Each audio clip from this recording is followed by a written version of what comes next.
Follow moonlit romance library for fierce heroines, hard-won justice, and love that survives the dark. Chapter 1. A pot of black wheat ivy marrow carried the dead spring into the victory feast with both hands. The pot was ugly brown clay. The wheat inside it was worse. Every blade had risen green, curled at the tip, and turned black along the veins as if winter had burned it from within. Around her, the great hall of Ember Crown glittered with 1,200 candles, 6 roasted stags, and enough gold ribbon to bandage the whole kingdom. Lords toasted King Draven's fire. Ladies wore tiny jeweled dragons at their throats. Veterans struck cups against the tables whenever a singer reached the part where Draven had burned through the enemy's black iron walls and ended 7 years of war. No one sang about the snow that had fallen gray afterward. Ivy walked between the tables in a dark green gown still damp at the hem from the farmer's road. At 41, she had no patience for dresses that required assistance or opinions that required permission. Her chestnut hair, streaked once at the temple by a difficult winter rather than age, was braided beneath a plain bronze pin. Mud marked one sleeve. The palace guards had tried to stop her at 3 doors. 2 remembered that she had stitched their sons after the southern fever. The 3rd had been distracted when her clay pot leaked on his white boots. At the high table, Draven lifted a golden cup. He was beautiful in the way fire was beautiful from the other side of a river. Tall, broad-shouldered, dark-haired, and dressed in red armor polished until it reflected the room, he looked exactly like the hero painted on every village wall. A crown of black dragon glass rested over his brow. Beside him sat Lady Seraphine Vale in a gown of hammered gold silk. Her honey-blonde hair fell in arranged waves, and her smile had been trained for balconies. She had designed the victory procession, the songs, the gold ribbons, and according to 3 newspapers, the king's future happiness. Ivy had once designed his field hospitals. Draven saw her when she reached the first stair. For half a breath, the king vanished from his face. He was only the man who had slept beside her maps, stolen the warm side of her bed, and promised that when the war ended they would plant pear trees at Gold Meadow. Then the hall noticed his silence, and the king returned. "Mistress Marrow," he said, "this is a closed celebration. So were the Western Wells. The poison got in anyway." The nearest tables went quiet. Ivy climbed the stairs. A guard moved toward her. Draven stopped him with 2 fingers, perhaps because he still knew she became most dangerous when someone ordered her not to finish a sentence. She set the pot in the center of his golden plate. Black wheat trembled between the candles. "Congratulations, Your Majesty," she said. "Your victory is eating this country." Someone dropped a spoon. Seraphine's smile did not break, but one perfect eyebrow rose. A dramatic centerpiece. "I wish you had consulted me." Black clashes with the ribbons. It also clashes with breakfast. A few veterans coughed into their cups. Draven looked at the wheat, then at Ivy. "You were removed from the Royal Agricultural Council." Wheat did not receive the notice. Enough. The word carried heat. Candle flames leaned away from him. Ivy's heart struck hard against her ribs. She had seen his dragon form tear a siege tower in half.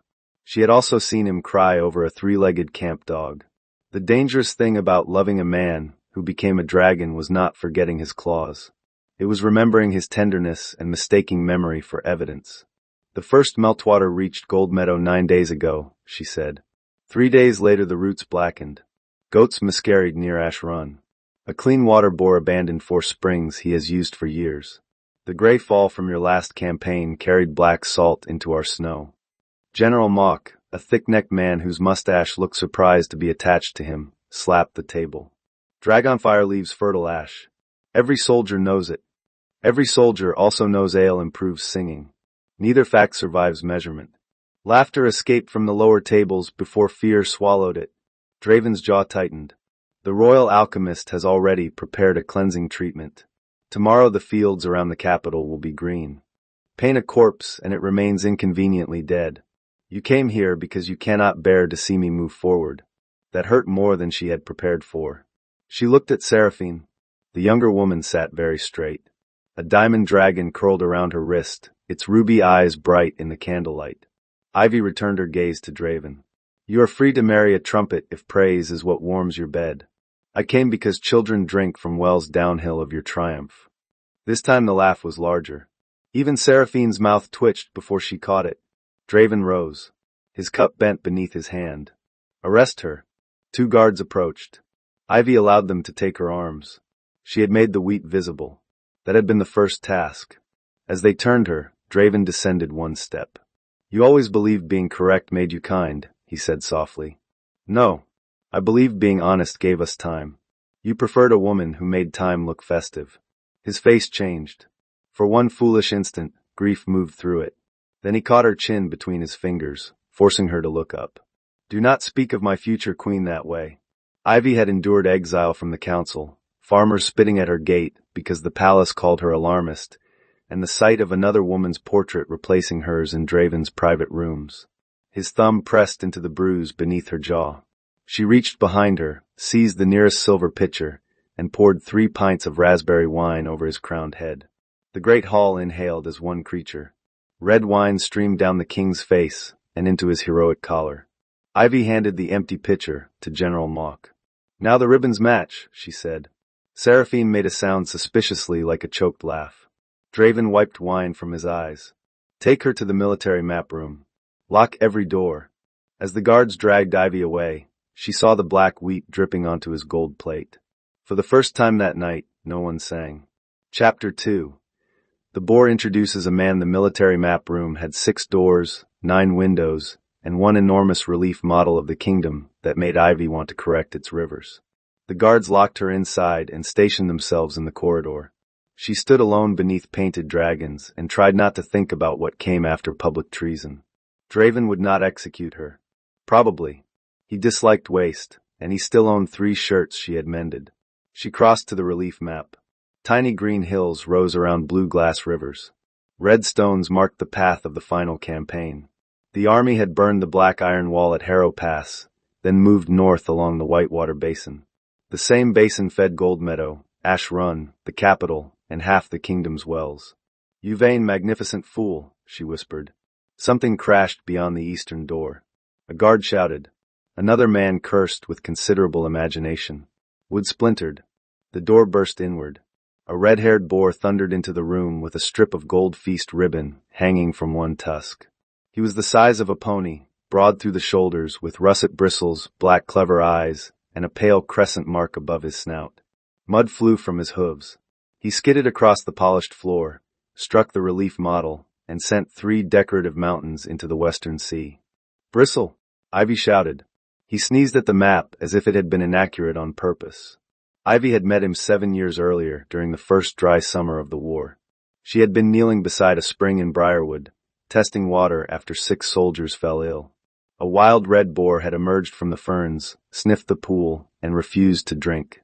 When she tried to lure him with an apple, he had stared at her until she felt judged, walked half a mile uphill, and pawed open a hidden clean seep beneath an alder root. She followed him for 3 days. On the 4th, she discovered a broad red-haired man bathing naked in the seep with the same crescent mark above his nose. He had informed her with dignity that staring was rude. She had informed him that bathing upstream of a medical camp was ruder. Bristle was an earthborn were-boar, older than several bridges and twice as stubborn. He shifted when he pleased, spoke when absolutely necessary, accepted no master, and refused all offered food. He did, however, steal unattended onions. Tonight he charged straight toward Ivy. "Stop," she ordered. He did not. A second figure came through the broken door behind him. A tall man in a black military coat, one shoulder armored, the other bound beneath a folded silver-gray wing harness. He moved quickly despite a stiff left side. "Do not let it reach the war table," he said. "He has already improved it." The man lunged for Bristle's trailing ribbon. Bristle turned, lowered his head, and drove his snout into the man's thigh. The stranger lost his balance. Ivy stepped forward to catch him at the exact moment Bristle bumped the backs of her knees. They went down together. The man twisted before they struck the floor, taking the impact on his good shoulder. Ivy landed across his chest, one hand braced beside his head and the other inside the open front of his coat. Warm skin, hard muscle. A scar ran beneath her palm toward the bandaging around his ribs. His face was inches from hers. He was younger than she expected a war commander to be, perhaps 32, with thick black hair, a straight nose, a firm mouth, and silver eyes that caught light like frost. A short dark beard sharpened, rather than hid his jaw. No court portrait had prepared her for the living force of him. He looked from her face to the boar. Does it usually introduce men this way? Ivy became aware that her knee was between his thighs. Only the ones who ignore doors. I used the door. Your associate removed it. Bristle grunted and began eating the corner of General Mock's campaign map. The stranger's hand rested at Ivy's waist. It was a practical place to hold someone who had fallen. It became less practical when neither of them moved. Commander Calder Rook, he said. Ivy knew the name. Everyone did. The Black Wolf of Harrow Pass. The winged warshifter who had led wounded soldiers through Dragonfire after his left flight wing was torn nearly away. Ballads described him as grim, silent, and uninterested in women. Ballads had neglected the warmth of his hand. Ivy Marrow, the woman who poured wine on the king. Agricultural physician, actually. The wine was volunteer work. His mouth shifted. Not quite a smile, but close enough to be dangerous. They rose as the guards crowded through the ruined doorway. Every man stopped when he recognized Calder. Commander, one said. The prisoner is under royal order. Calder picked a blackened wheat root from the front of Ivy's gown. He rubbed it between gloved fingers, smelled it, and went still. Black salt, he said. Ivy watched his face close. You know it. I know what it smells like after Dragonfire. He turned to the guards. Mistress Marrow is now assisting a military contamination inquiry. The king ordered her locked in. Then His Majesty will be pleased she remains in the room. Calder looked at the missing door. Technically. Bristle tore another piece from Mock's map. Your boar is eating a classified invasion route, Calder said. He has strong views on foreign policy. Bristle swallowed, walked to a washstand, sniffed the water, and overturned the basin without drinking. Calder's humor vanished. Ivy saw it happen. The commander looking at the black root, the rejected water, and the red campaign stones along the whitewater basin. He knew before she spoke. How much black salt did the army use at Harrow Pass? She asked. Calder stared at the glass river. Enough to end a war. Chapter 3. What the hero hid. Calder cleared the room with 3 quiet orders. The guards went. General Mock arrived, objected, and was sent away with half his map missing. Bristle settled under the central table on a stolen red marshal's cloak, having rejected a plate of palace apples with visible offense. He stole that from my quarters, Calder said. He does not accept gifts. Theft preserves his independence. Comforting distinction. Ivy spread 4 watershed charts across the table. Calder stood opposite her, his good hand planted near Whitewater. Close up, she could see the tension around his left shoulder and the silver brace disappearing beneath his coat. He had one functional gray-black wing folded tightly along his back. The damaged wing remained bound inside the harness. Black salt came from the Karth mines, he said. It made Dragonfire hot enough to soften iron. And when it burned, the mineral separated. Fine ash rose into the winter clouds, which traveled east. We believed the concentration would be low by the time it fell. Who is we? His silver eyes met hers. The command council. Who calculated the water risk? Silence answered first. Ivy straightened. You. My engineering corps. Under my signature. The room seemed to narrow around them. Did you know this would happen? I knew it could happen. Bristle lifted his head. Calder continued before Ivy could speak. I warned against black salt in river valleys. Draven refused. On the final week, our western line broke. 40,000 soldiers were trapped against the wall. The command council asked for my full projection. And I gave them the likely damage. I removed the worst case. Why? His jaw flexed. Because the worst case said spring contamination could reach every major well in the kingdom. The men had already heard rumors. If they believed victory would poison their own families, they would have broken ranks. The enemy would have slaughtered them before dawn. So you saved the army by letting their families drink the consequence. He accepted the blow without flinching. That angered her more than an excuse might have. Yes, he said. Ivy turned away because she wanted to strike him, and because part of her understood the impossible shape of that night. Understanding was not forgiveness. It was merely pain with more rooms. The king's cleansing treatment, she said. What is in it? Royal alchemist Pritch developed it. Lime milk, quicksilver salts, ground moonstone. Ivy seized a charcoal stick and wrote the ingredients beside the black salt formula. Her stomach dropped. It will work, she whispered. Calder came beside her.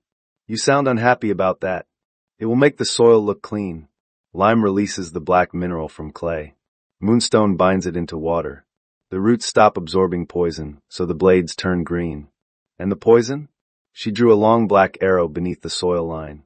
Goes down. Into the wells. Outside, victory bells began to ring midnight. Calder looked toward the palace windows.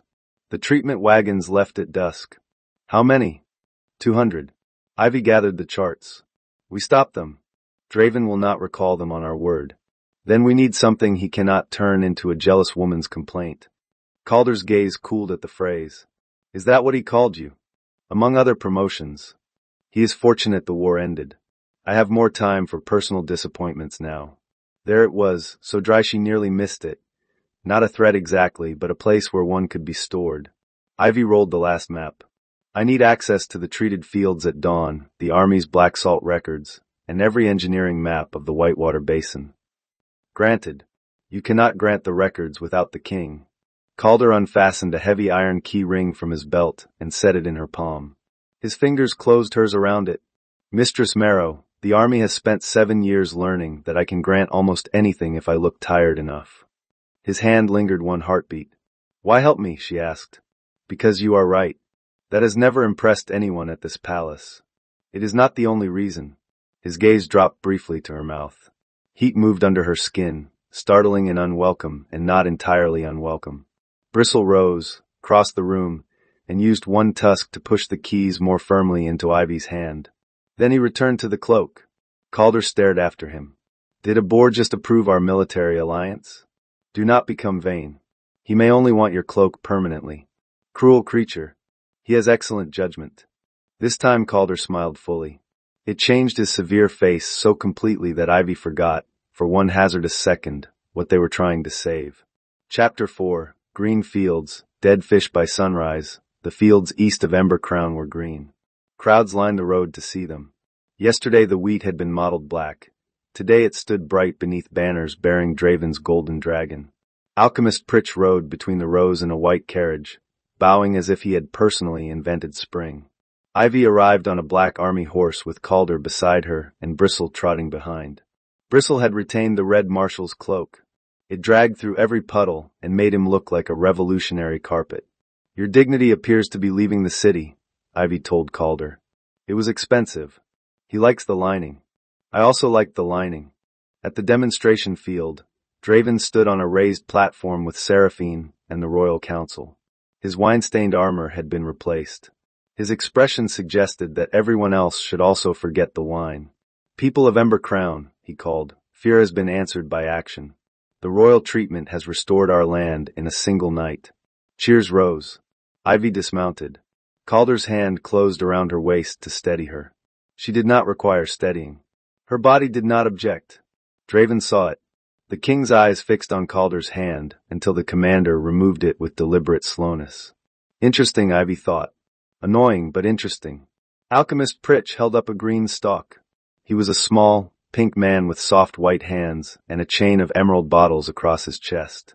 The unfortunate discoloration was no more than a surface blight. My cleansing draught has neutralized it. Drink it, Ivy said. The crowd turned. Pritch blinked. What? If it is clean enough for our bread, it is clean enough for your cup. He laughed too loudly. Soil medicine is not table wine. Neither was last night's table wine, according to the king. Seraphine covered her mouth with 2 fingers. Draven did not. Ivy walked into the field and pulled up a fistful of wheat. The blades were green. The roots were pale and nearly clean. She held them up. The poison is gone from the roots. Pritch spread both hands. At last, she admits it. I admit you moved it. She crossed the road toward a stone well. A farmer named Nan Reed stood beside it with her 2 grandsons and a bucket of silver minnows used to test water for the dye houses. You asked me to keep them here, Nan said. Pour well water into the bucket. Pritch stepped down from the platform. This exhibition is unauthorized. Calder moved once, placing himself between Pritch and Ivy. He did not draw a weapon. He did not need one. Nan filled a cup from the well and tipped it into the minnow bucket. For a moment, nothing happened. The crowd murmured. Draven folded his arms. Then the first fish rolled onto its side. Another followed. Within seconds, every silver belly faced the sky.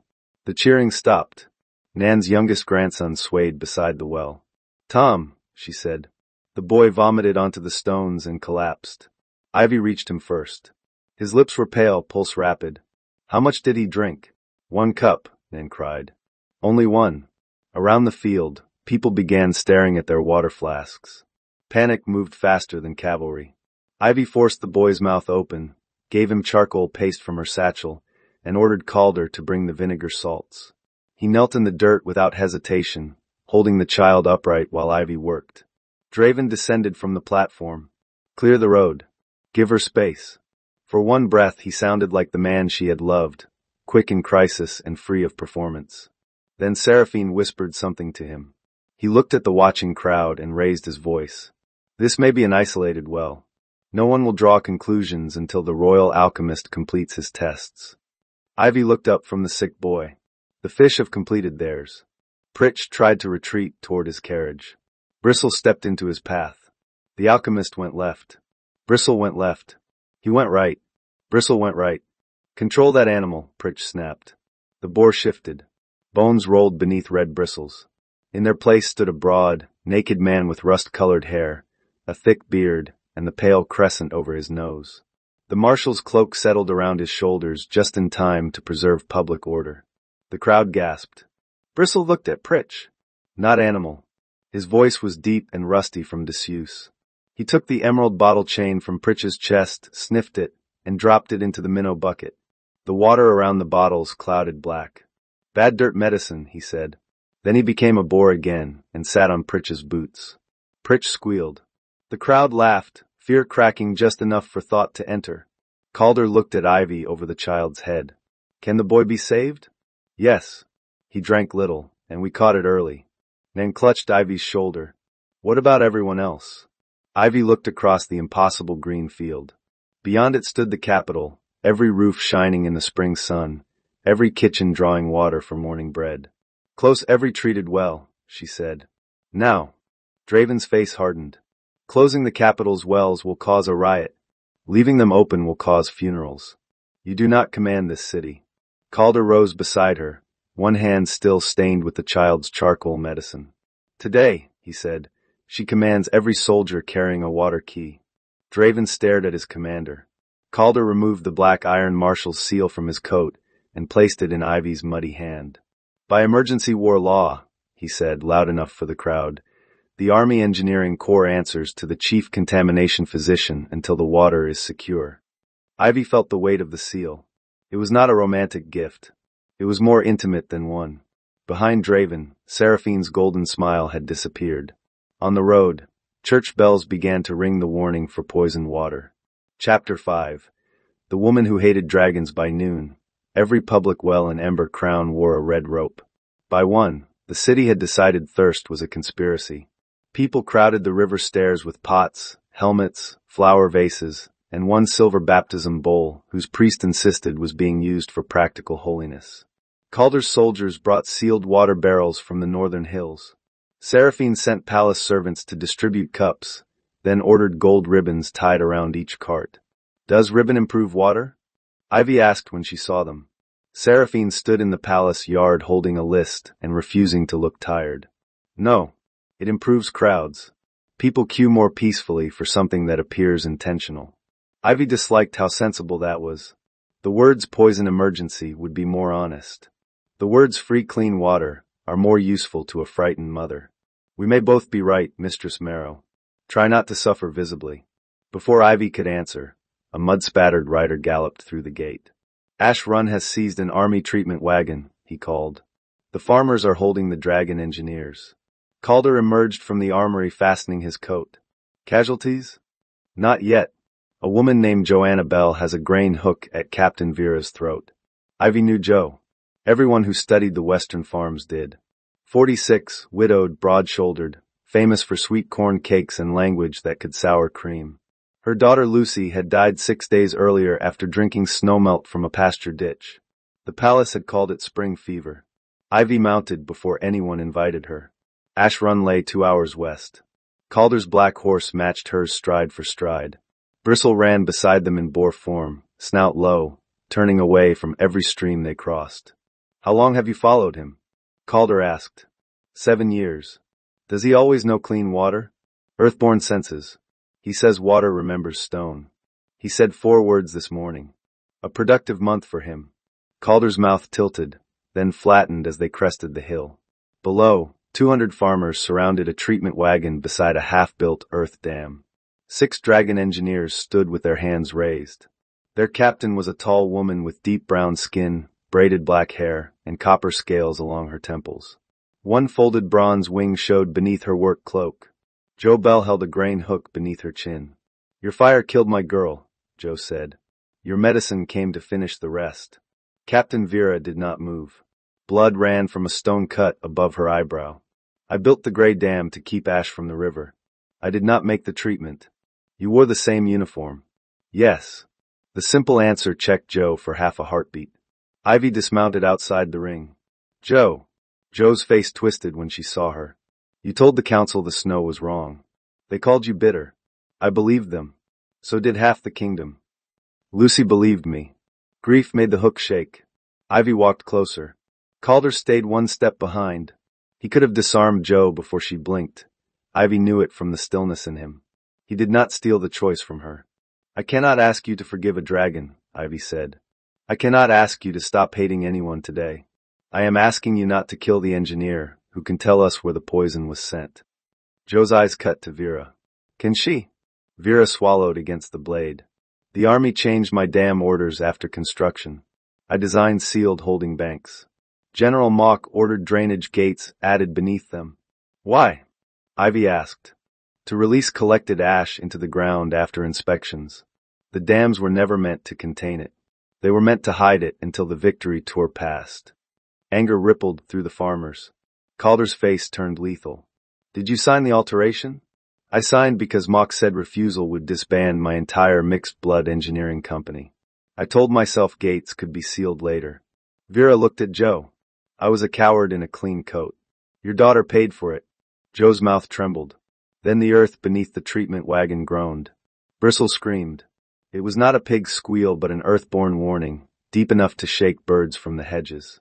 Ivy saw water burst through a crack under the wagon. The half-built dam, weakened by the hidden drain, folded inward. Run! Vera shouted. Mud and black water struck the road. Farmers scattered. The wagon tipped, its green medicine barrels rolling downhill. One smashed against the dam and foamed like boiling moss. Vera shoved Joe clear of a falling timber. The beam caught Vera's bronze wing and drove her into the ditch. Joe landed safely on the bank. For 1 second she stared at the dragon woman pinned in poison water. Then she threw away the grain hook. I have buried 1 stubborn girl this week, she snarled, wading back. I will not bury another who has not learned sense. She caught Vera beneath the arms. Ivy and 2 farmers joined her. Together they dragged the engineer from the ditch while Calder shifted. His coat split along hidden seams. Black and silver fur swept over his body. A vast wolf rose where the man had stood, larger than any horse, one wing spreading dark and whole while the injured one remained bound in silver leather. He planted himself against the collapsing treatment wagon and held it long enough for the last workers to escape. The farmers fell silent. Joe looked up at the wolf who had fought beneath Draven's dragon banner. Do not expect me to thank you, she said. Calder, unable to speak in full wolf form, bared enormous teeth. Ivy translated. He says your manners are a national treasure. The wolf turned his silver eyes toward her. She had the distinct impression the translation was inaccurate. When the wagon finally crashed into the ditch, green foam erupted over Alchemist Pritch's local deputy, who had been hiding behind it. He emerged coated from hat to boots, slipped twice, and sat down in a manure pile with a noise like a disappointed trumpet. Even Joe laughed. It was only one broken sound, and she covered it with her hand as though laughter betrayed Lucy. Ivy touched her shoulder. You are allowed. Joe looked at Vera, who was trying to stand with a torn wing and failing proudly. Come to my house, Joe muttered. Ye have been audacious. Do not drip dragon blood on my good rug. Vera leaned on her. Which rug is the good one? The one you will be too unconscious to see if you keep talking. As they limped away together, Ivy saw the first shape of something stronger than forgiveness. Not peace. Not yet. A bridge built while both women were still angry. Chapter 6. The wolf beneath the well. The map hidden in Vera's coat showed 12 gray dams. All 12 had secret ground drains. Ivy spent the night at Joe's kitchen table marking poisoned wells in black charcoal. Joe brewed coffee strong enough to remove varnish. Vera lay on a bench while Ivy splinted her wing, objecting every few minutes that dragon bones healed better without fuss. "So do cabbages," Joe said. "No one asks them." Calder stood by the hearth in a borrowed shirt, because his own had not survived the shift. Joe's late husband had been shorter and much wider. The shirt strained across Calder's shoulders and ended above his wrists. Ivy tried not to notice. She failed with discipline. At dawn, Bristle pawed at the floorboards over Joe's old root cellar. "There is no water under my house," Joe said. Bristle pawed again. Vera pushed herself upright.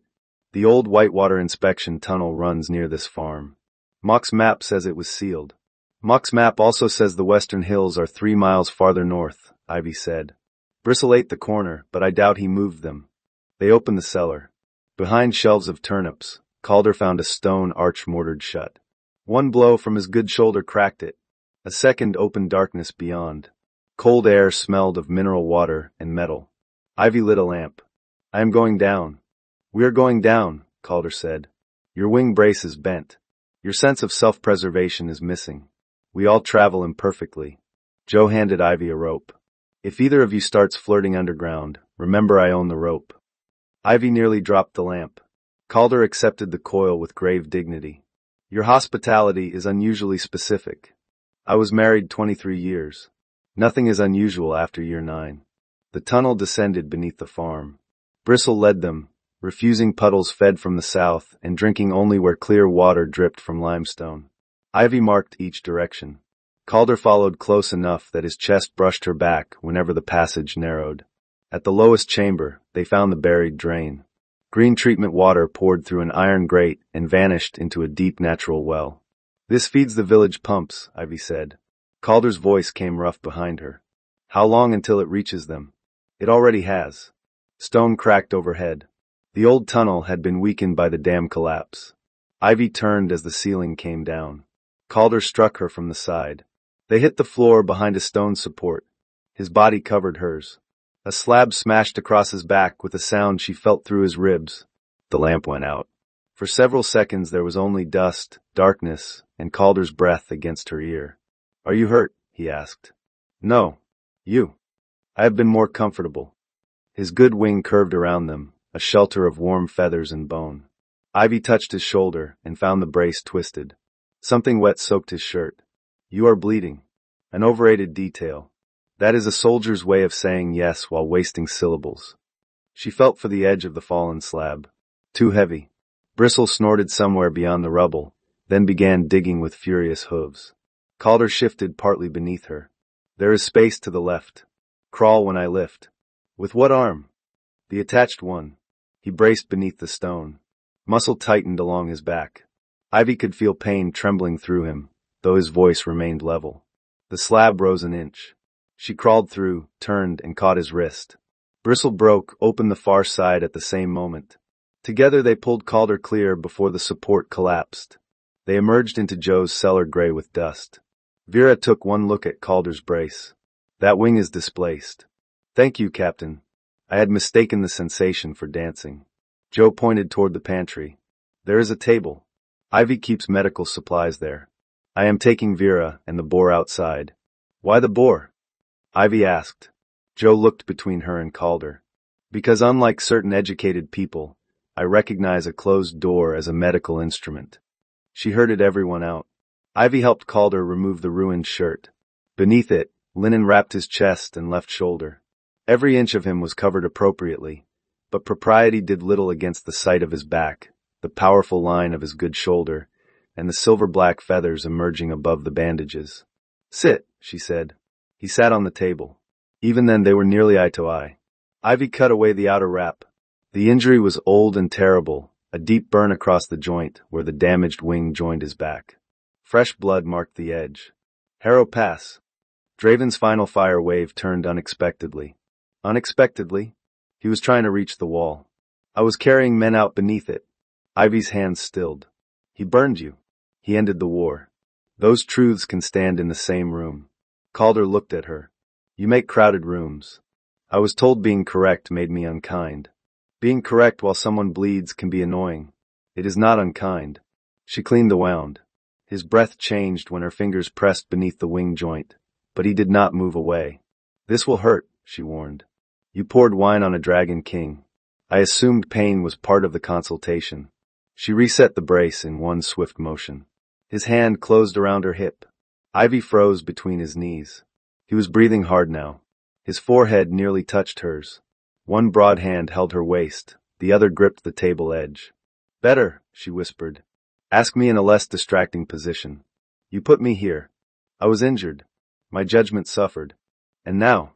His silver gaze moved over her face. Worse. The answer settled low in her body. She tied the final bandage.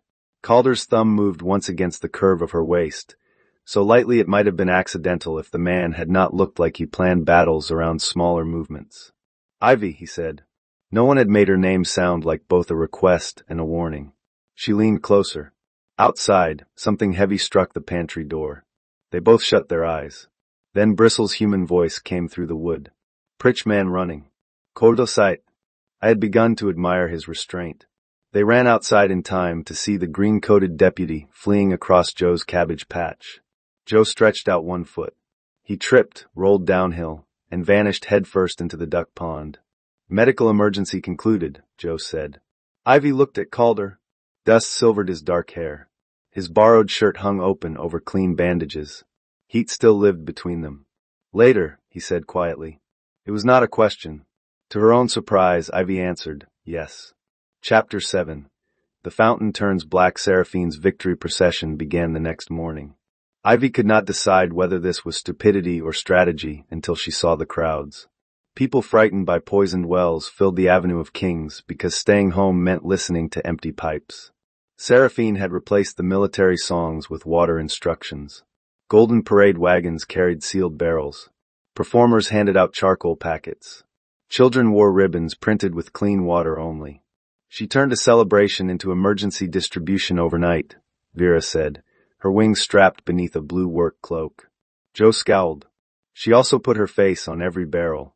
Both can be true, Ivy said. She was beginning to find that sentence irritatingly useful. At the center of the avenue stood the Victory Fountain, newly built in Draven's image. A marble dragon breathed 6 streams into a wide golden basin. Palace notices declared the water purified. Ivy had tested the feeder channel at dawn. It was not. Calder appeared beside her in formal black armor, his damaged wing braced and hidden beneath a half-cloak. The king intends to drink from the fountain. Of course he does. Pritch swears it is safe. Pritch also swore his deputy was inspecting cabbages. He inspected them rapidly. Draven and Seraphine climbed the fountain platform. Cheers rose, thinner than before. Seraphine addressed the crowd. Ember Crown has endured fear, but fear will not rule us. She wore gold again, but there were shadows beneath her eyes. When she saw Ivy, her expression sharpened. Mistress Marrow, she called. Have you brought another centerpiece? Only the truth. It travels badly in carriages. Draven lifted a crystal cup toward the fountain. Ivy stepped onto the platform. Guards blocked her. Calder remained below, hands loose at his sides, waiting for her signal rather than making the scene his. If you drink that, Ivy told Draven, you may spend your wedding night discussing bowel cramps with Pritch. The crowd laughed. Even Draven's mouth betrayed him for half a second. Must every warning be delivered as an insult? No. The council ignored the written ones. Seraphine moved between them. Up close, she looked exhausted rather than golden. You were right about the Eastern well. That does not make every cup poisoned. No. This makes it poisoned. Ivy took a pouch of dried starwort from her sleeve. Pritch lunged forward. That substance is forbidden in public water. Because it reveals metal salts. Because it stains stone. The marble will recover from embarrassment. Ivy emptied the starwort into the fountain. For one breath, gold water circled the basin. Then 6 dragon streams turned black. The color raced outward, dark as ink. The marble dragon appeared to vomit night. The crowd recoiled. Seraphine stared at the cup in Draven's hand. You told me this source was untouched, she said to Pritch. A harmless reaction.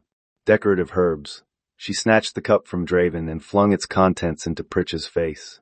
Black water ran down his cheeks. That, she said, was decorative. Ivy revised one opinion. Pritch stumbled backward into the fountain controls. 6 pressurized streams changed direction and struck Seraphine, Draven, General Mock, and Pritch at once. The king staggered beneath a black jet. Mock's ceremonial helmet filled and dropped over his eyes. Pritch spun in place, squeaking. Seraphine's gold gown became black from the waist down. For a stunned moment, no one moved. Then a child laughed. The avenue erupted. Ivy should not have enjoyed the sight of the 4 most powerful people in the kingdom dripping like blocked chimneys. She was only human. Seraphine wiped water from her face. Her elaborate honey-blonde waves hung straight around her shoulders. She looked at Ivy, and to Ivy's surprise, began to laugh too. It was not pretty balcony laughter. It was furious, exhausted, helpless laughter. 7 weeks, Seraphine said. I spent 7 weeks choosing the exact shade of gold for this fountain. Black is slimming, Ivy offered. Seraphine laughed harder. Draven did not.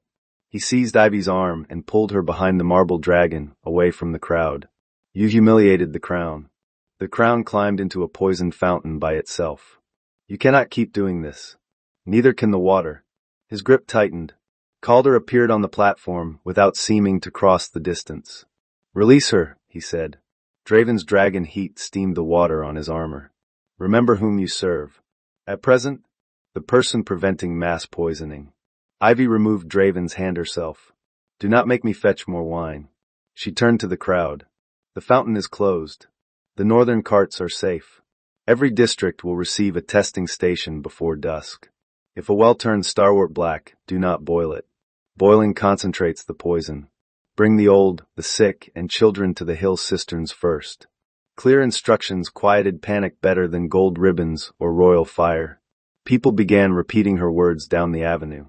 As Ivy stepped from the platform, Seraphine caught her sleeve. You could have warned me before ruining the fountain. I sent 3 reports. Pritch said they were romantic grievances. Did that sound likely? Seraphine glanced at Draven, who stood soaked and furious beneath his own stone likeness. At the time, she said, he made it sound very likely.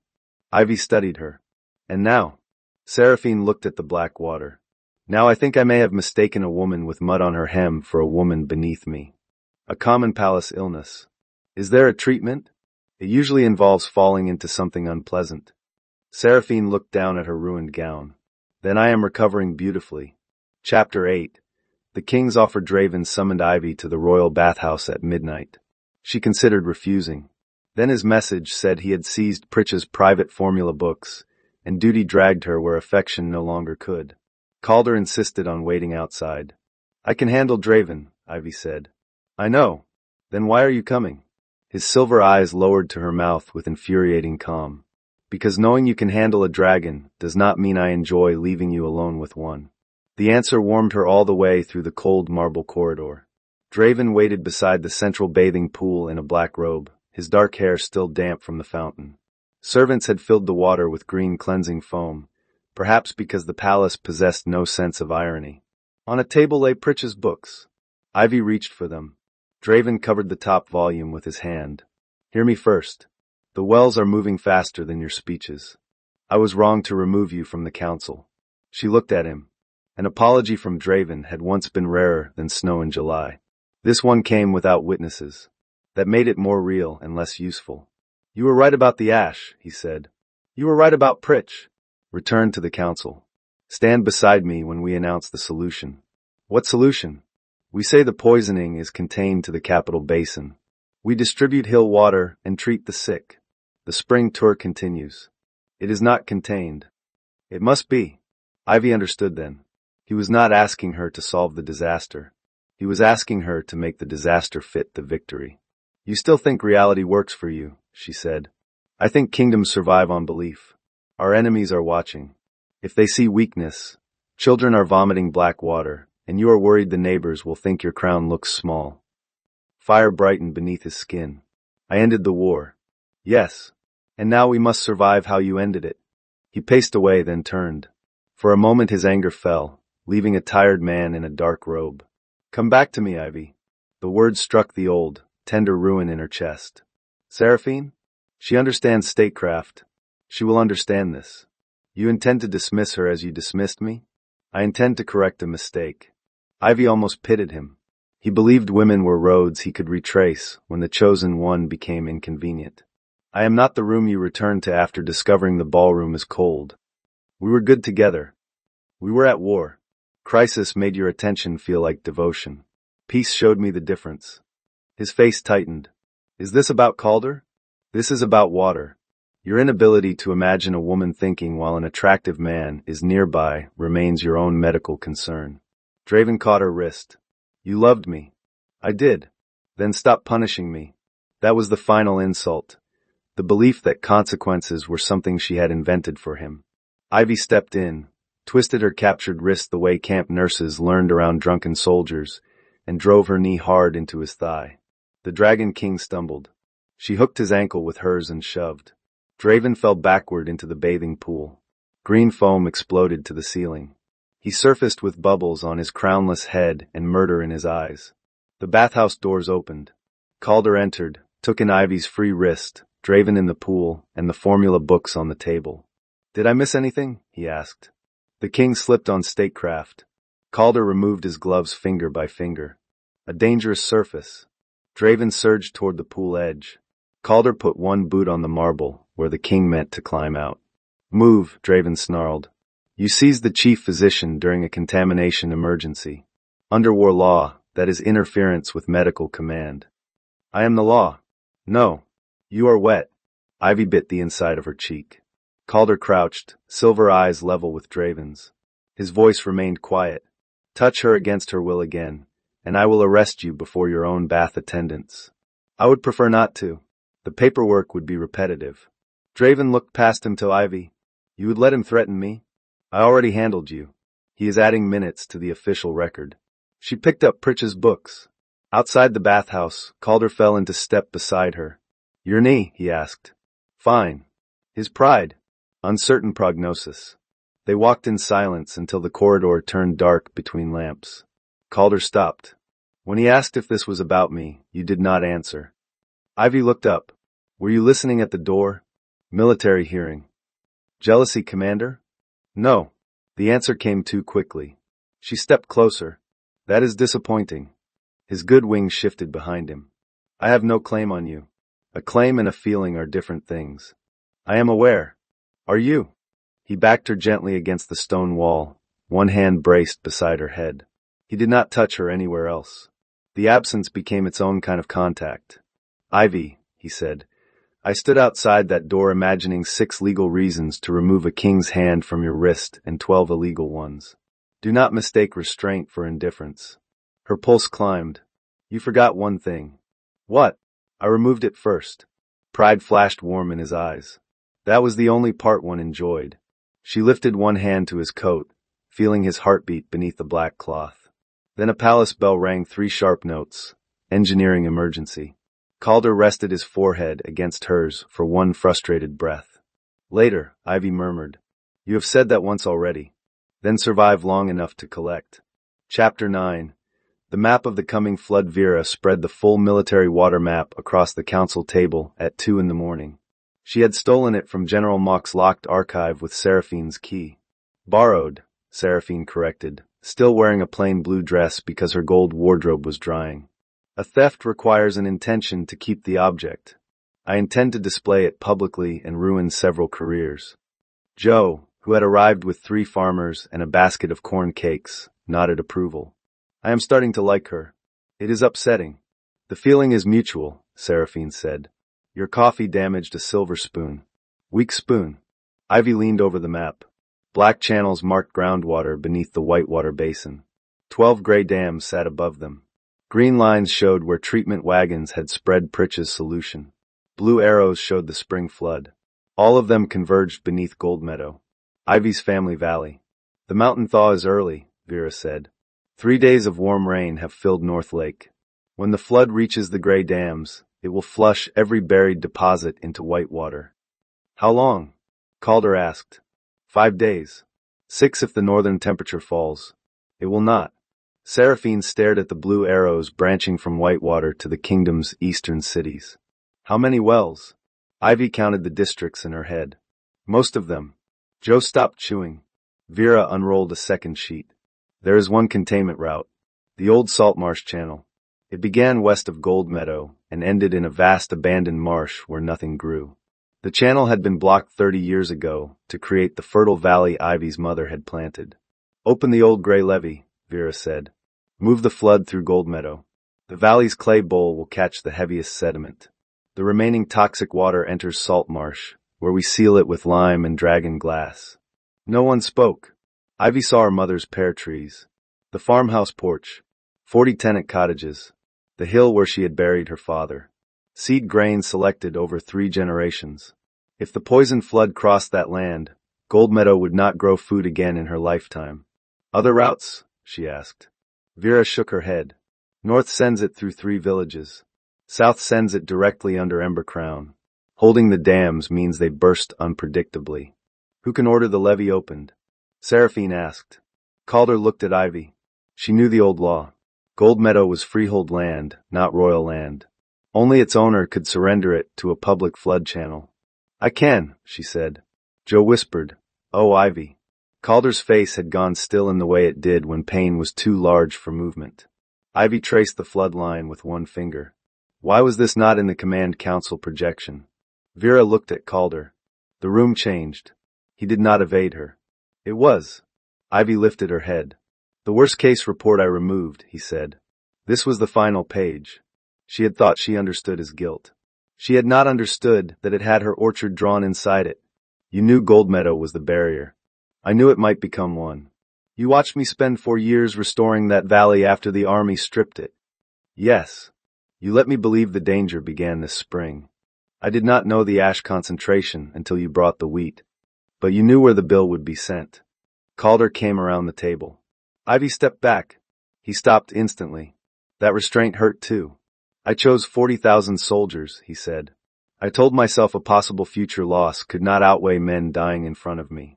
Every day since, I have told myself I would have made another choice if I knew. I do not know whether that is true. Do you want praise for honesty now? No. Forgiveness? His voice lowered. Yes. But I have not earned it. Ivy's eyes burned. She would not cry over Gold Meadow while it was still green. She gathered the map. I need air. Calder did not follow. Outside the council chamber, dawn paled the palace windows. Ivy walked until she reached the courtyard where the victory ribbons had begun to sag in the rain. Bristle stood beneath an arch in human form, wrapped in the stolen red cloak. He held 2 onions. Did you steal those? She asked. Found. In the kitchen? Kitchen found them first. Ivy laughed despite herself, and the laugh broke into one hard sob. Bristle said nothing. He offered her an onion. She took it because grief accepted strange gifts. They want Gold Meadow, she said. He sniffed the rain. Water wants low ground. Men want clean hands. And what do you want? Living springs. Even if my valley dies? His black eyes held hers. Valley sleeps. People dit. Not same. It was the most he had ever said to her. Ivy looked toward the west, though palace walls hid the fields. Data had always been merciful. Numbers told her what was happening and allowed her to demand that someone else decide. This time the decision had her name on it. Behind her, the council doors opened. She expected Calder. Instead, Draven crossed the courtyard with General Mock. I have seen the map, the king said. Gold Meadow will not be flooded. Hope leapt before Ivy could stop it. Then Draven added, It supplies the grain for the summer coronation tour. The army will hold the Grey Dams. They cannot hold. Mock assures me they can. Mock's mustache lifted importantly. With enough men. Bristle bit into an onion. Ivy looked from the general to the king. You are gambling every well in the kingdom to save parade bread. Draven stepped closer. I am saving your home. No. You are trying to make me owe you. Must you make every kindness ugly? A kindness that poisons strangers is only vanity wearing perfume.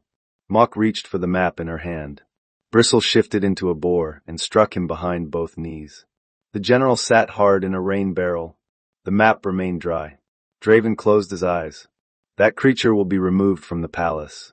Bristle drank from the rain barrel beside Mock, decided the water was clean, and drank noisily around the general's boots. Ivy held the flood map against her heart. No, she said. but perhaps the king will be. Chapter 10. A commander without a seal at noon. Calder called the city to Judgment Square. He did not tell Ivy first. She learned when Joe dragged her from the water station and pointed toward the bell tower, where every public speaking platform had been turned to face the square. Soldiers filled the edges, but none carried drawn weapons. Farmers, merchants, nurses, and thirsty families crowded the stones. Calder stood alone on the platform in his black uniform. Draven was not beside him. Neither was the command council. "People of Ember Crown," Calder began. His voice carried without a herald. "The poison in our wells did not begin with alchemist Pritch's treatment. It began with a military decision at Harrow Pass." The square quieted. Ivy stopped at its edge. Calder held up a folded report. "I wrote the final risk projection. I warned that black salt could contaminate the Whitewater Basin. On the last night of the war, I removed the worst outcome before the report reached the army. I believed the truth would break our line and kill 40,000 soldiers. I chose the danger I could see over the families I could not." Murmurs spread through the crowd. Someone shouted, "My husband was at Harrow Pass." Another voice answered, "My son drank from East Well." Calder did not defend himself against either. "King Draven ordered the fire," he said. "General Mock altered the holding dams. Alchemist Pritch hid the ash with treatment. Those facts do not remove mine." He unfastened the black iron marshal's seal. For 7 years, that seal had moved armies. He placed it on the platform rail. "I surrender command to the contamination physician until the water is secure. Every engineer, wagon, dragon, wolf, and earth mover under my authority now answers to Ivy Marrow. I will serve whatever plan she signs, including one that condemns me." The crowd turned toward Ivy. She wanted to be furious that he had put her in their sight. She understood why he had done it.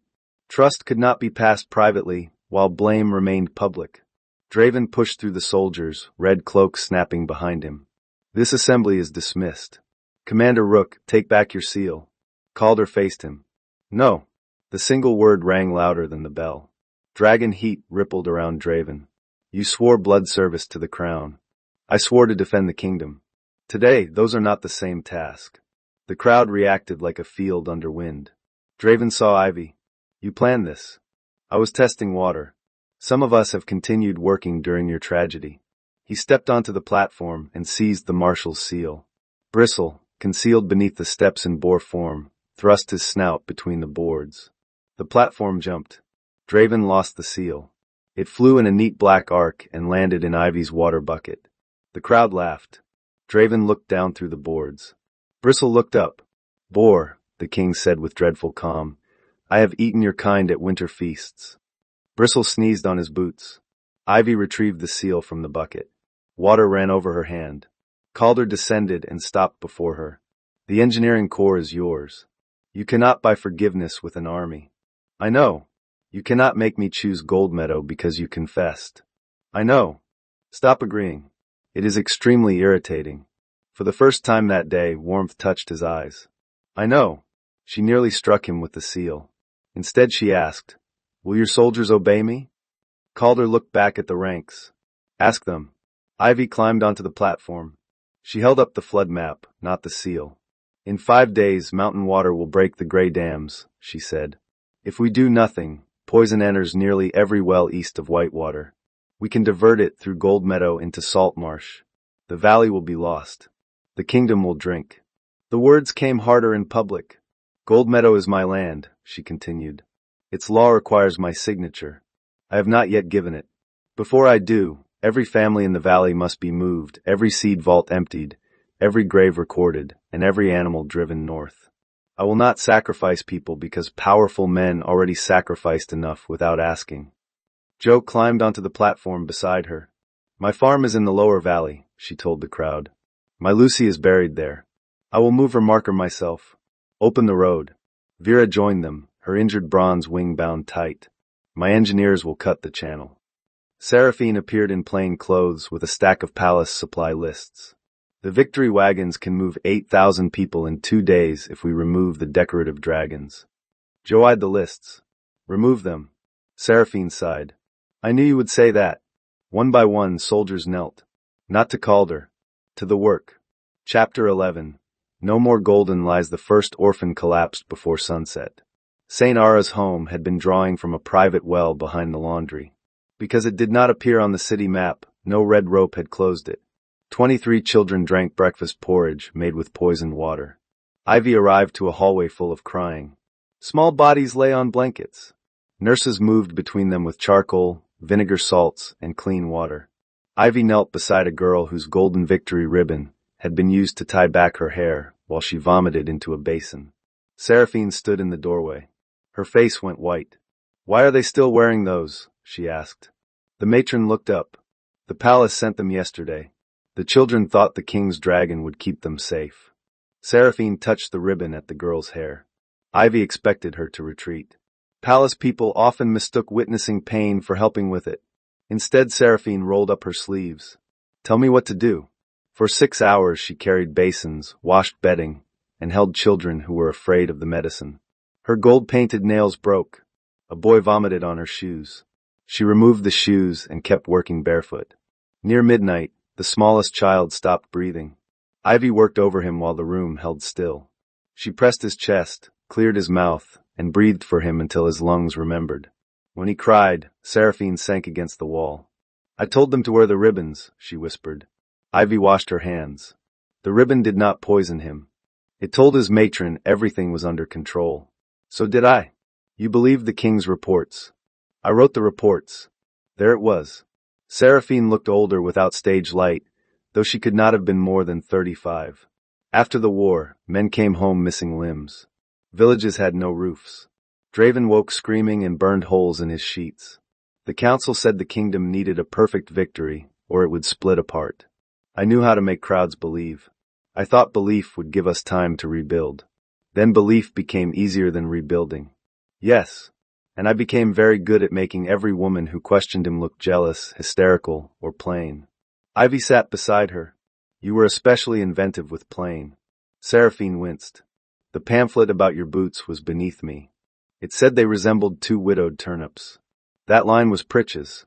I knew he was dangerous." Seraphine laughed weakly, then covered her face. "I am sorry." Ivy did not say it was all right. It was not.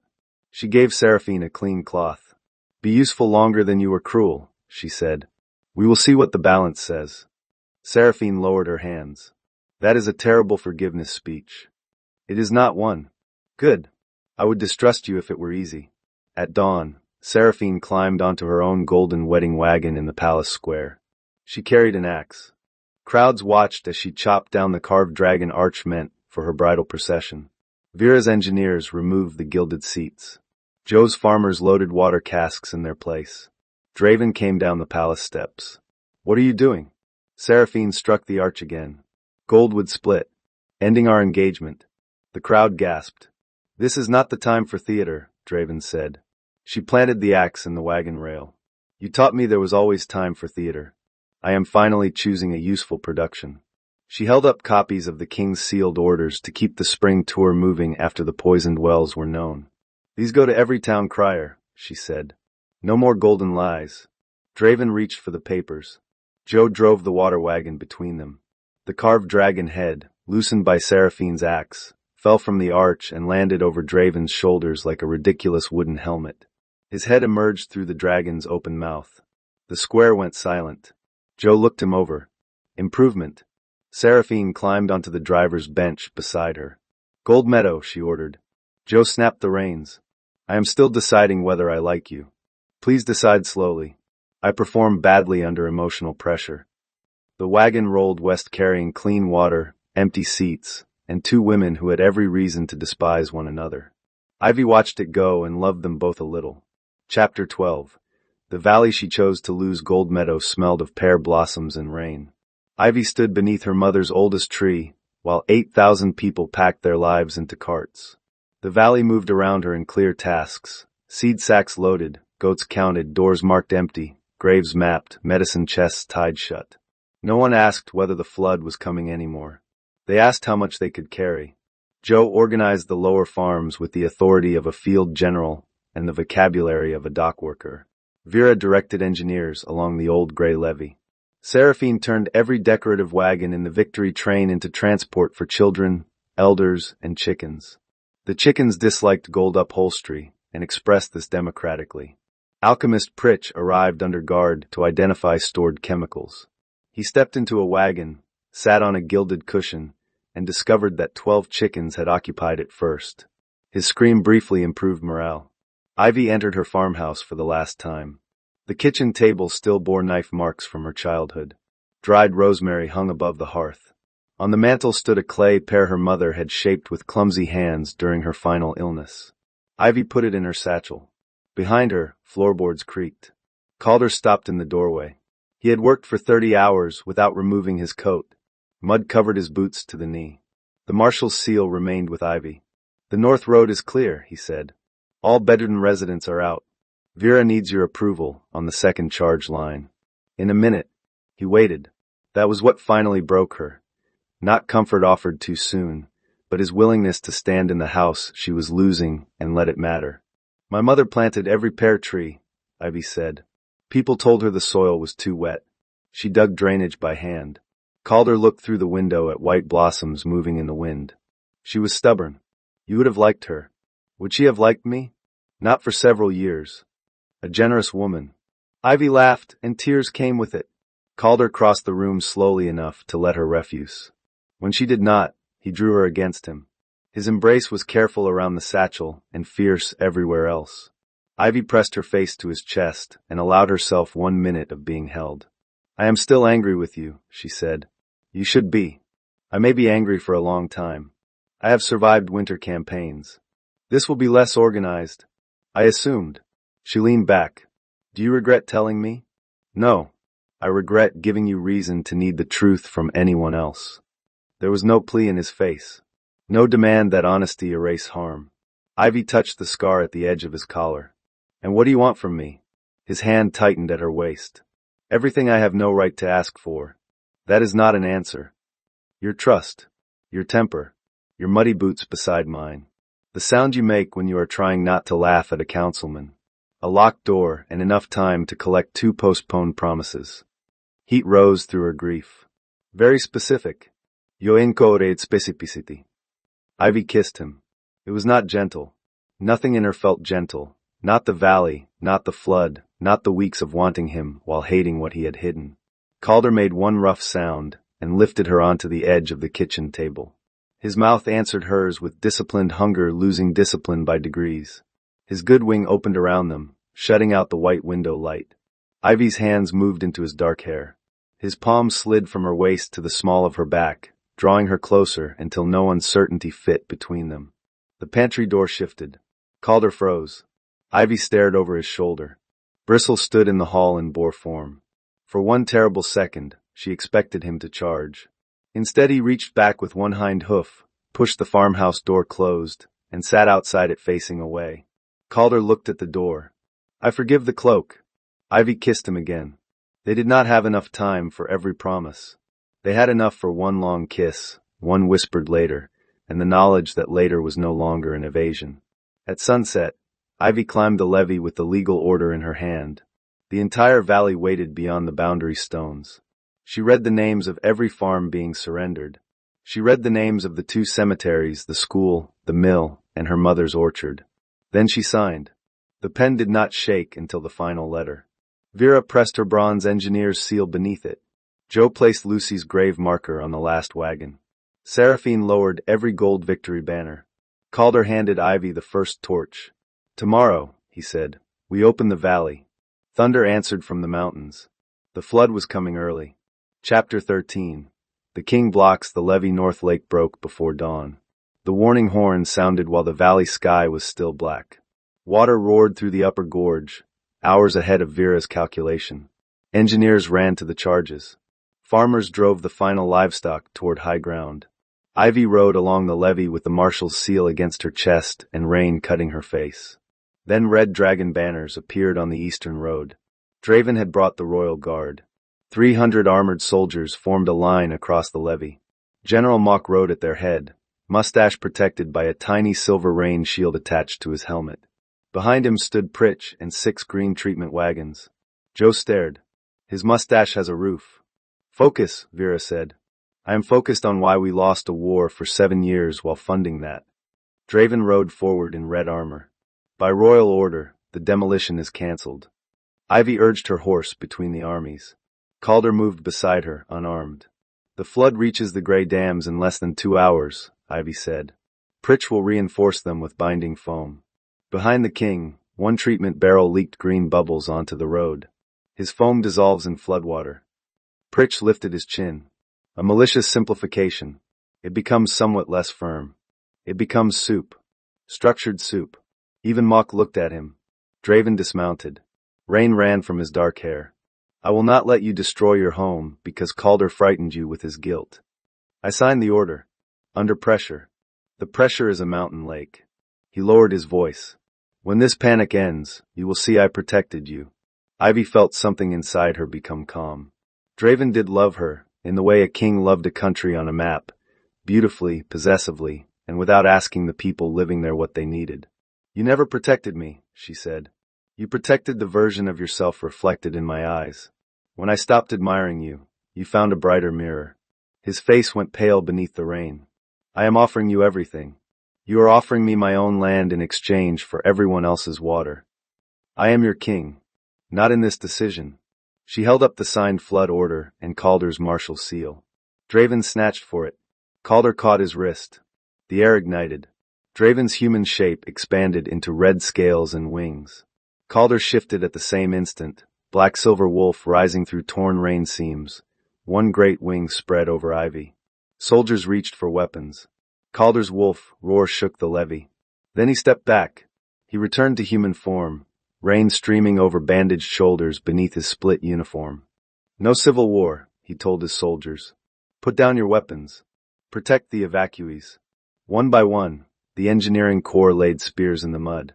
Draven laughed in disbelief. You surrender? No, Calder said. I refuse to kill frightened men, so you can call yourself betrayed. The choice spread. Royal guards looked at the rising water beyond the gorge, then at families climbing the northern road. The first guard lowered his sword. Mock struck him across the face. Coward! Joe drove a seed wagon straight into Mock's horse. The horse, wiser than its rider, stepped aside. Mock did not. The wagon's padded grain arm caught him around the waist and lifted him neatly from the saddle. He landed in the chicken manure cart behind Joe. His mustache roof remained perfectly in place. Worth every tax coin, Joe said. Royal soldiers began laughing. Then they began moving families instead of blocking them. Draven, still half-shifted, reached for Ivy again. Bristle came out of the rain like a red boulder. He struck the Dragon King behind the knees. Draven slid down the levee, through green binding foam, and into a broad mud basin. His wings opened too late. Mud covered him from crown to tail.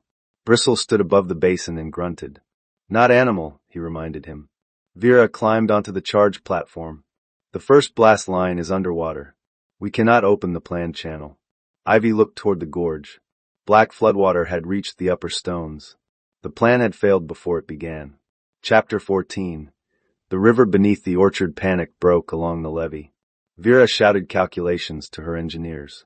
The drowned charge line could not ignite.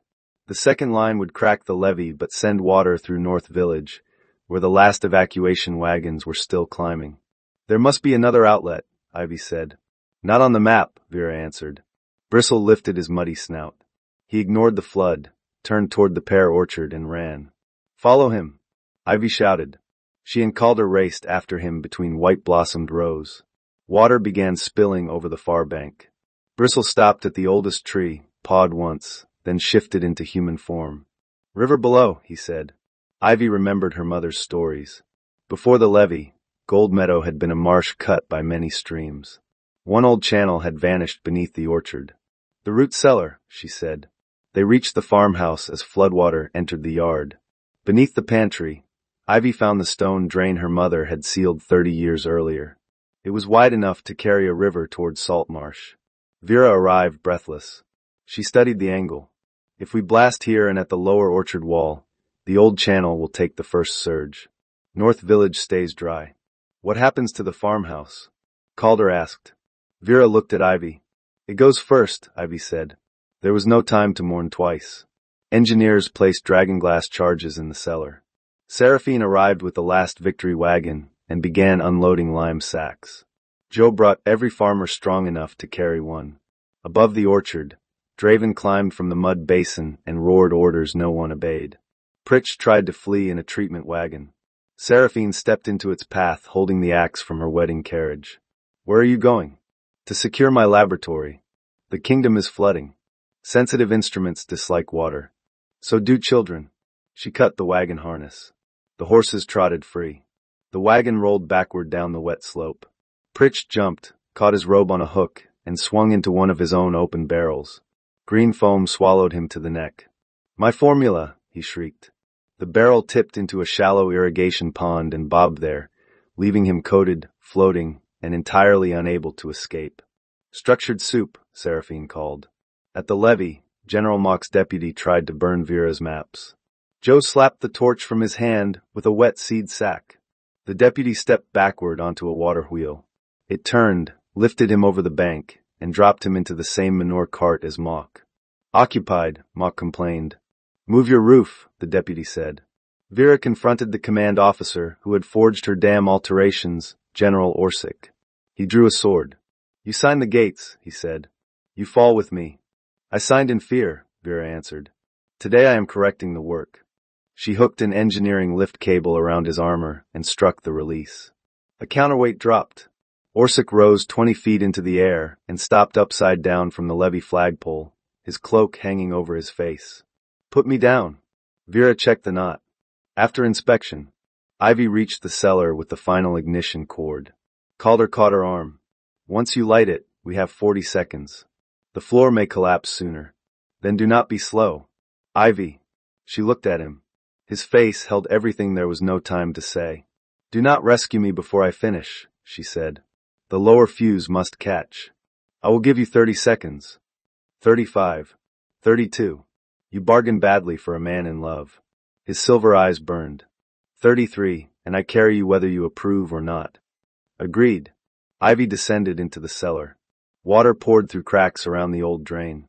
She lit the upper fuse, then the lower. Flame ran blue along the dragonglass cord. The lower flame died in spray. Ivy dropped to her knees and shielded it with both hands. She struck her flint once. Twice. Above, Calder counted. 28. The flint slipped. 30. Ivy caught it, struck again, and the lower fuse burned. The floor lurched. Calder came through the doorway at 33. He lifted her against his chest and jumped as the cellar wall exploded behind them. His good wing opened. The damaged wing tore free of part of its brace, spreading just enough to turn a deadly fall into a brutal slide through wet grass. They hit the orchard as the farmhouse collapsed. The oldest pear tree vanished into white water. Then the earth opened. The buried river took the flood. Black water roared beneath the orchard and out toward Salt Marsh. Vera's lower charges burst in sequence. The old gray levee split. Instead of striking North Village, the surge curved through Gold Meadow exactly where pear trees had stood. Ivy tried to rise. Her legs failed. Calder caught her, holding her upright as the valley disappeared. She watched roofs break loose. Fields folded beneath mud. Her farmhouse turned once in the current and was gone. The pain was too large for tears. I did this, she whispered. You saved them, Calder said. I destroyed it. Both truths can stand in the same room.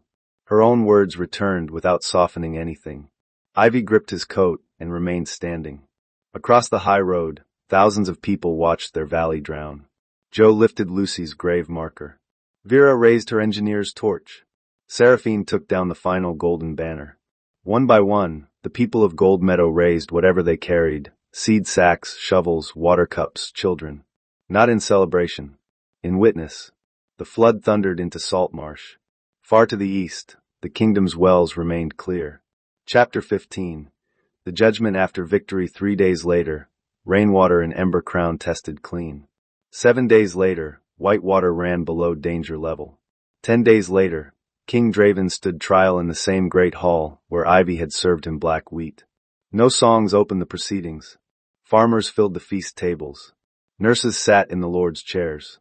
Children from St. Ara's occupied the musicians' gallery and dropped crumbs on General Mock below. Mock, washed but not emotionally recovered from the manure cart, flinched whenever a chicken clucked outside. Draven sat beneath the throne rather than on it. The Council of Provinces had suspended his sole authority. He would keep the crown until a lawful regency charter was completed, but every public order required 3 civil signatures. For a man who had confused himself with the kingdom, it was a punishment sharper than exile. Ivy testified first. She did not speak about betrayal. She spoke about black salt, poisoned wells, the Grey Dams, Gold Meadow, and every child treated at St. Aras. Vera displayed the full military maps on the hall wall. Joe named the dead from Ash Run, including Lucy. Seraphine read Draven's orders to continue the victory tour after he knew the water was unsafe. Calder testified last.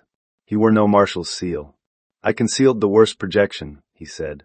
Whatever judgment is given to the king and command council should include me. The provincial judge looked at Ivy. As emergency commander, do you recommend imprisonment? The hall waited. Ivy thought of the slab on Calder's back, his public confession, the engineering corps surrendered into her hands, and his arms holding her while Gold Meadow drowned. She also thought of the missing report. No, she said. I recommend 5 years directing salt marsh containment without military rank or private land. He will live beside the consequence and report every measurement publicly. Calder bowed his head. Accepted. Draven stared at her. You spare him. I assign him work. You still believe anything short of a sword is mercy. And me? The judge read the council's sentence. Draven would surrender control of the army, fund water stations by selling 3 royal hunting estates, and spend each spring touring damaged farms without ceremony. He would hear claims in person. He could not pardon Pritch, Mock, or himself. Pritch received 10 years of supervised sanitation labor. On hearing this, he fainted backward into a tray of charcoal medicine. Mock was stripped of rank and assigned to clean treatment barrels under Joe Bell's supervision. I object, Joe said. Mock brightened. 10 years is too short. The judge made it 12. General Orsic received hard labor repairing every dam he falsified. Vera requested that his first work platform be fitted with the same upside-down safety harness. The judge, after a thoughtful pause, approved 1 instructional day. When the hall emptied, Draven asked Ivy to remain. Calder waited near the door. Ivy shook her head once. He left, though his reluctance almost had weight. Draven stood beside the pot of black wheat, now dry and dead beneath a glass cover. They will remember me as the king who poisoned spring, he said. They will remember what you do after. Is that what you told Calder? Calder did not ask how history would describe him. He asked where to report for work. Pain crossed Draven's face. I did love you. I know. Then why was it not enough? Ivy considered the man he had been and the king he had chosen to become. Because love is not the same as listening. Because wanting me near you was never the same as wanting me free. Because when truth made you feel small, you punished the person carrying it. He looked toward the door Calder had used. And he is better? He did worse than listen. He told the truth when it cost him me. You have forgiven him. Not completely. Draven almost smiled. There is still time, then. Ivy felt no anger. Only a tired clarity. Not for you. She left him with the black wheat. Outside, Calder stood at the end of the corridor despite being told to go. Military obedience remains poor, Ivy said. I no longer have rank. Convenient. He searched her face. Are you all right? No. Good. She raised an eyebrow. I mean, not good. Honest. You need not be all right because judgment happened. You are terrible at this. I have other qualities. Name one. He bent and kissed her in the palace corridor. It was slow, certain, and entirely visible to 3 judges, 6 farmers, Seraphine, Joe, Vera, and a passing priest carrying the practical baptism bowl. When Calder lifted his head, Ivy had forgotten the question. Joe applauded once. Adequate. Seraphine sighed. The staging is dreadful, but the leads are convincing. Vera handed Ivy a clean water report. Before this becomes less professional, Bristle, in boar form, walked past them toward the open courtyard. He did not interrupt. He was carrying Mock's mustache shield. Chapter 16. Old Boots for a New Life by late spring. Gold Meadow was a silver lake surrounded by warning stones. Pear blossoms floated for weeks along the new shore. Ivy collected some and pressed them into the first record book of the Royal Water and Soil House. She refused the word royal in practice, though the charter contained it to make Draven sign faster. The house belonged to farmers, physicians, engineers, village elders, and shifter clans together. Every water report was posted publicly. No military command could seal contamination findings. Every treatment had to be tested on a contained field and downstream well before use. Joe directed the National Seed Bank from a stone warehouse on high ground. She frightened clerks, comforted widows, and kept Lucy's marker beside her desk until the new cemetery was ready. Vera became chief civil engineer. Her first order removed hidden drains from every gray dam. Her second required generals to work 1 week beside builders before changing a design. Seraphine took charge of public warnings. Her posters were beautiful, blunt, and impossible to confuse with praise. One showed a golden cup pouring black water beneath the words, "If it looks wrong, say so before the king drinks it." Draven hated it. The public remembered it. Bristle lived nowhere and appeared everywhere. He still refused offered food, though onions continued disappearing from the water-house kitchen. He tested new springs, slept on the Red Marshal's cloak, and shifted into human form once a week to complain that chairs were an unnatural conspiracy. Calder reported to Saltmarsh each morning without rank. He wore plain black work clothes, kept his damaged wing in a lighter brace designed by Vera, and sent Ivy complete measurements even when they made his own plan look foolish. Trust returned not as a grand feeling, but as hundreds of facts that arrived when promised.